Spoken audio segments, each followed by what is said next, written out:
was no rule book on like how to goal set. So I think we came up in kind of the era where a lot of people would get signed, make it, with my day job, and make it. So I think for myself, it was my goals were to just always try to get booked and try to play shows. And I think in the world my sister was in, it was like trying to perform and get press. And so I think that early struggles were just like,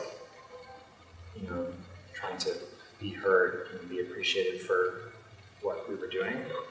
And I think now we're realizing, in our 30s that a lot of people, it doesn't just take like 5 years or 10 years. Some people are in their prime and doing what they want to be doing officially after even longer than that. So now I think especially the people don't buy music as much and there's more streaming involved, like there's more emphasis on shows and trying to make your album cycle last longer. So I think all the life lessons we learn now, I think we realized that we got here one way or the other, but there was no real rule book on that. And every single person that is an artist has a different career path, or things line up differently. Right. So you can't base everything that you want based on like what you're seeing around you. Right. Somebody could have a hit and be set for life. Somebody could grind for 20 years where they can be. So, and then I think as artists now, I think the only real struggle we have being a band, obviously other than being siblings, is just trying to keep it moving, like not stay in the same place. So how can we push ourselves artistically to, make this song not like the last song, or make this record not like the last record. So I think when one of us has a small block, the other one is really motivated. So we kind of feed off of that, and we just keep trying different things. The goal is just always keep trying things. Yeah, for me, I started writing and recording when I was like 14 or 15. I was really, really young. And so from a young age, I had to learn how to speak up for myself, and I had to, I had to learn how to stand up for myself, even though I had managers that were all men, they were much older than I was. And so, you have to learn how to trust, but then you have to learn how to keep an eye out. But I don't think that I've encountered challenges that other artists have. How do you keep moving? How do you find the kind of trusted team that can help support your career? How do you find the money to pay for, executing this vision that you've done for a really long time? But I'm Black and I'm female, and so that I feel like compounds certain issues, especially being an R&B singer. I have a tool that other people can use that is completely detached from who I am as a person, completely detached from the character.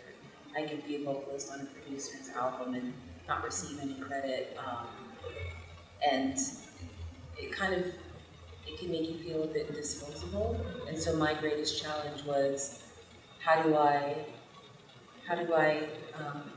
be seen? How do you receive credit for the work that you've done? How do you receive validation as a producer and a songwriter, and not just a vocalist? How do I become more than just this tool that can be used or employed, especially as someone who really wants to make music? I don't want to just be in the music industry. I want an artistic career.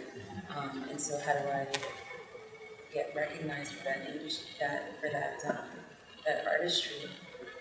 And then on the flip side of that is, how do you become recognized for that artistry, but then how do you not spend all your energy being angry or like fighting for that validation? How do you find that in yourself? How do you take that energy and put it into learning how to be a better producer for the sake of music, So that's kind of hard, prioritizing what am I in this for, but then also recognizing that I won't necessarily get the recognition that I feel like deserve.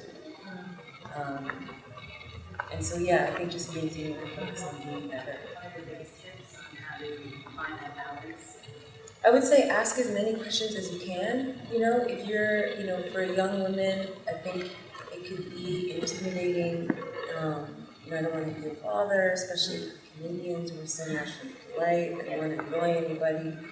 But I feel like asking questions, if you're not it's not in your character to stand up and be like, I'm here, recognize me. I feel like there are subtle ways that you can just learn. Oh, that like? What's that effect? Or I heard this record that I really like. I like that effect that they had on the vocal. Do you know how they did that? People love sharing information and sharing knowledge, and just pocket that, build your knowledge base, and eventually, I think what happened for me was I had enough of the technical jargon to be able to speak the language of studio engineers and producers to be able to relate to that. And suddenly, in their mind, my status, for lack of a better term, was elevated. We were talking as peers rather than as, oh, this vocalist is just going to do the same. I think the greatest gift that I gave myself when I wanted to learn how to produce was just giving myself time. I didn't go out and get expensive equipment. I didn't go out and buy expensive software. I just had a cheap laptop that I bought off a friend. GarageBand is a built-in program in Mac, and I just played with the sounds that were already in the program. I just used what I had, and it was just doing, and then building on that and sharing your terrible ideas with your friends so they can tell you.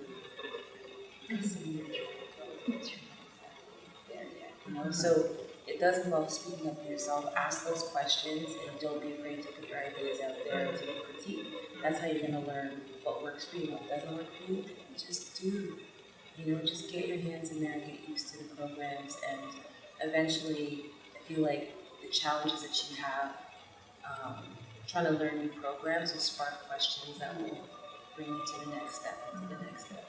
I have found that the biggest challenge is coming up with your own thing.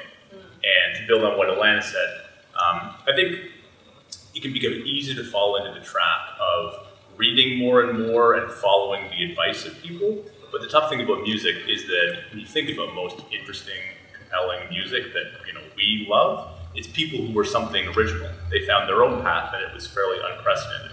So doing music, whether you are successful in music or not, I think is one of the best ways to kind of do something where you're the ultimate judge and there is no finish line, which can be really difficult because you're not trying to meet the ideal of someone else. You're trying to create your own new ideal, right? And it's very hard to do from the inside, but in those moments when you feel like you've created something new that is your unique story and your unique combination of influences, it makes it all worth it. But just doing is the big thing. When you read so much, they'll tell you to do this, to do that, you need to purchase these things and so on. But yeah, having like a cheap computer with free software or cheap software and a controller keyboard, or like music is about. I used my QWERTY keyboard on my Right. computer, just I just used whatever I didn't buy anything. I used my earbuds, and so the music that I first started with did not sound good, but I had something to grow from.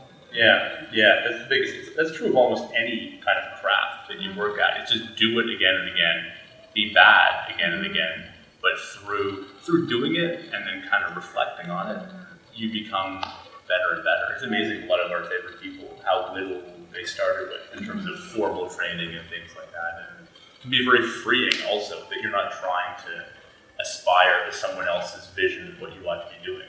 You're making it up as you go. Right. Yeah, because I think a lot of people, and sometimes myself included, we get paralyzed by it needs to be perfect, or I don't want to share it because it's not really good, so yeah, that really resonates. Some of the best music is the imperfections also, right? Like some vocalists. She talks about those happy accidents. Yeah.